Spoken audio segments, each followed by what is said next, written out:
દિવાળીની તૈયારીઓનું નિરીક્ષણ કરવા નાયબ મુખ્યમંત્રી હર્ષ સંઘવી ગીતા મંદિર બસ મથકે પહોંચ્યા।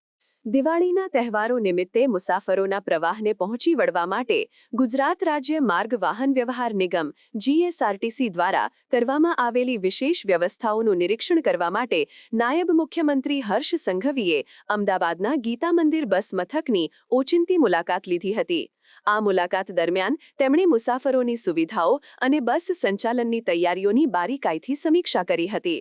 પોતાની મુલાકાત દરમિયાન હર્ષ સંઘવીએ બસ મથક પર ઉપલબ્ધ પીવાના પાણીની વ્યવસ્થા અને શૌચાલયોની સ્વચ્છતાનું જાતે નિરીક્ષણ કર્યું હતું। તેમણે વતન જવા માટે બસની રાહ જોઈ રહેલા મુસાફરો સાથે સીધો સંવાદ કર્યો હતો અને તેમને કોઈ અસુવિધા તો નથી પડી રહી તે અંગે પૃચ્છા કરી હતી। આ પ્રસંગે તેમણે નિગમના 36,000 જેટલા કર્મચારીઓ માટે ₹10,000 તહેવાર પેશગીની જાહેરાત કરીને કર્મચારીઓને દિવાળીની ભેટ આપી હતી, જેનો ઉપસ્થિત કર્મચારીઓએ હર્ષભેર સ્વીકાર કર્યો હતો। હર્ષ સંઘવીએ જણાવ્યું હતું કે દિવાળીના તહેવારોમાં નાગરિકો સરળતાથી પોતાના ઘરે પહોંચી શકે તે માટે રાજ્ય સરકાર કટિબદ્ધ છે અને તે માટે 4,200 વધારાની બસો દ્વારા 16,000 જેટલા વધારાના ફેરાનું આયોજન કરવામાં આવ્યું છે।